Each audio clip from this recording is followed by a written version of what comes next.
I say we start with the iPads. Yeah, let's just go in order. Yeah. Actually, yeah, that's the order of the event was iPad first. So we got a new budget iPad, the infamous $329 iPad. It is once again in the same body as before. And it didn't really get all that much improvements, but it is a spec bump this time. So it's got the A13 Bionic chip, which is 20% faster across the board versus the last gen. And it's got a new selfie camera. I believe it's now the 12 megapixel ultra wide that has center stage. Yeah, I think that's the biggest feature added to it. That's pretty much it. It's still got the home button, still got the thicker bezels, still got the small back camera with no bump, still got a lightning port.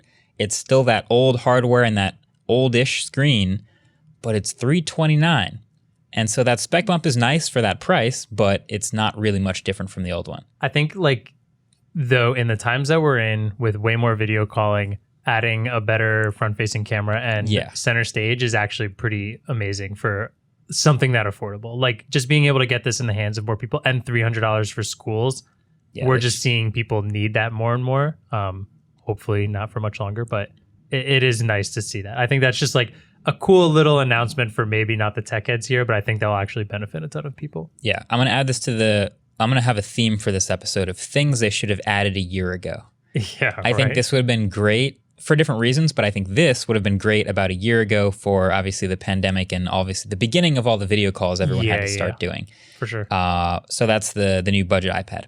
iPad mini, honestly, star of the show. Yeah, this was like the one nobody was really expecting it. Yeah, so we all had our iPhone hats on going into the event, but the iPad mini got the biggest redesign year over year because it's been a couple of years since they refined the iPad mini. Mm-hmm. So, okay, it's basically a small iPad Air. Yeah. From what I can tell, all the improvements across paper and across specs, minus a couple things, are iPad Air shrunken down. So it's got this new design that I really like. It's the flat edges, smaller bezels. It's funny, it's an 8.3-inch screen on the iPad mini, and it's got this bezel size that's still a little bit thick, but I feel like it's a little bit thick because you still need a place to put your fingers when you're holding it. And so even if it's the same size bezel as the iPad Air, when you shrink it down to a small screen, it looks kind of like a big bezel. Honestly, the fact that it's all even, it just makes it look nice. All the way around, yeah. So it's got a larger 12 megapixel camera on the back. It's the first iPad mini with a camera bump.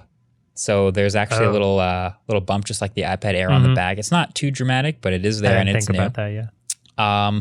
It's the 15 inside, A15 Bionic. So it's 40% faster CPU, 80% faster GPU. Again, it's been a while since they refreshed iPad mini, so this is much better performance. It also gets USB Type-C like the iPad Air, and it gets a Touch ID fingerprint reader like the iPad Air.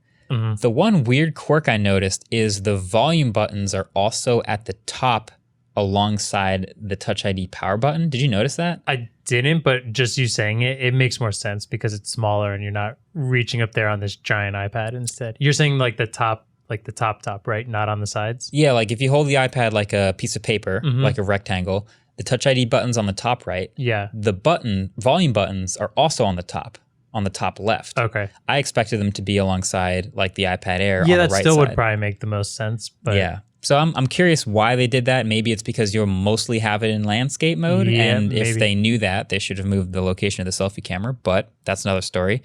But it does get the 12 megapixel ultra wide selfie camera with center stage. It also gets 5G. And it supports the second gen Apple Pencil, magnetizes to the side just like the iPad Air. So it's a $499 mini iPad Air. What do you think of the price? I think that's about right. $499. Now in the tablet world, at that price, you do see a lot of other like 7-inch tablets popping up.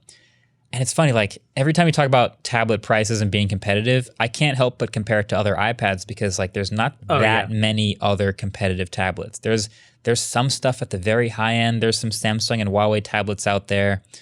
But like for $499, would I rather have any other tablet than this one? Not really. Yeah. So iPad mini is pretty sweet. Here's my favorite thing about this, which comes from the USB-C, is the way they described it by saying like, this gets USB-C, which is X amount better, X amount faster, blah, blah, blah, than its predecessor, which we all know is Lightning, which is just hilarious to me because you're saying all these reasons as to why it's better, but we still see lightning in the iPhone. Yeah, the mental gymnastics required to defend USB-C in the iPad, but then defend lightning in the iPhone are very impressive. It's just very funny. It's a lot. It's hilarious to me. Yeah. And it's not even like a pro thing anymore. All of the iPads, except for the baseline budget iPad, have USB-C. So every time they explain USB-C, they're like, oh, it's a better port. It's got more bandwidth. It is not Thunderbolt as the iPad Pro, but it is just USB-C, still, which is the same as the rest of the iPad. So I love it. I had this thought. I was just tweeting about how it could be like an in-the-wall smart home screen. Like imagine having an iPad mini, just cutting a hole in the wall, put that iPad mini in there, and that's probably the best smart home, assuming you have HomeKit. Assuming all your accessories are HomeKit. And assuming HomeKit works for all your accessories. Yeah, assuming it all works. But that would be like a pretty sweet remote for turning your lights on, turning on whatever else, your cameras, whatever stuff you've got going on in your smart home. Yeah, it's cool. I kind of agree without even the putting it in the wall. I feel like the mini aspect of it is nice because it can just kind of float around your house for different things. Like, hey, we have a party going on in the backyard now. I want to turn my string lights on. I want to control the music. Oh, it's nighttime. Let's all move it inside to the dining room. Now bring that into the dining room with you. Yeah. So like doing it like that, you could put any iPad in the wall and I guess it would just look tackier the bigger it is. But having the small one and just being able to kind of bring it around the house is nice. Yeah, it's discreet. I was very tempted to get one.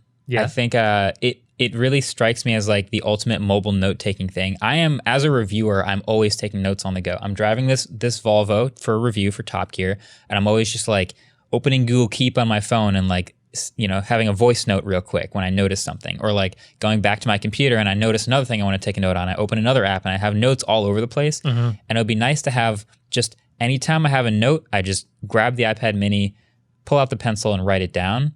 And that was very tempting to me, but I also want to use my iPad all the time for watching videos and media and doing other stuff. And the way I use my iPad Pro, I love 120 hertz.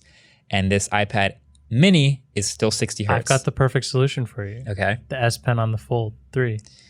The S Pen. It's got everything you're asking for. It's right there for you. It's got 120 hertz. No, it doesn't, because it doesn't stick to the side of the fold. That's the one thing. Bro, like, just get the case. I don't like case. I'm not a big case person. I can put a skin on the iPad, even if I do a folio on the front, just to like you thought I was serious about this. No, I just want to confirm. I feel like you're playing a devil's advocate of a real commenter who's going to suggest that. No, I like the idea. I'd rather have iPad, and the Apple Pencil. Can I take this a step further? Go for it. Pen and paper. Pen and paper. Get out of here. Leave. Yeah. The thing about pen and paper is, no, I have no good argument against it. I was going to say it's wasteful, but, you know, charging electronics is not much better. I don't know. I'm super into the note-taking aesthetic of iPad mini, and I think it's going to be good for students and a lot of people who take a lot of notes. This is a random question.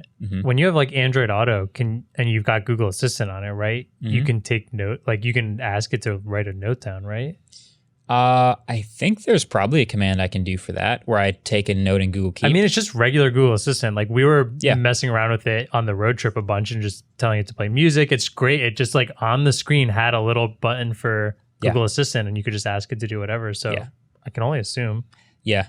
No, but my problem, which is an entirely me problem, is I have 3 different places that I take notes, which is on me. I have Apple Notes, I have Google Keep, and I have my Tasks app. Is there not something like Evernote that can be on all of them and sync? Yeah, I actually used to use Evernote. Okay. And I've tried a couple other universal note-taking solutions. I don't know, again, it's a me problem. They never really stick. Like I like the idea of the Apple Pencil just swiping up from the corner and just taking an Apple Notes app, and that's only going to work with Apple Notes. But anyway, that was a fun redesign. It's got a couple new colors also.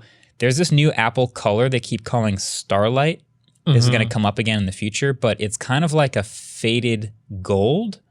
And it's kind of an interesting name. They don't really name things. Some are calling it pink, no?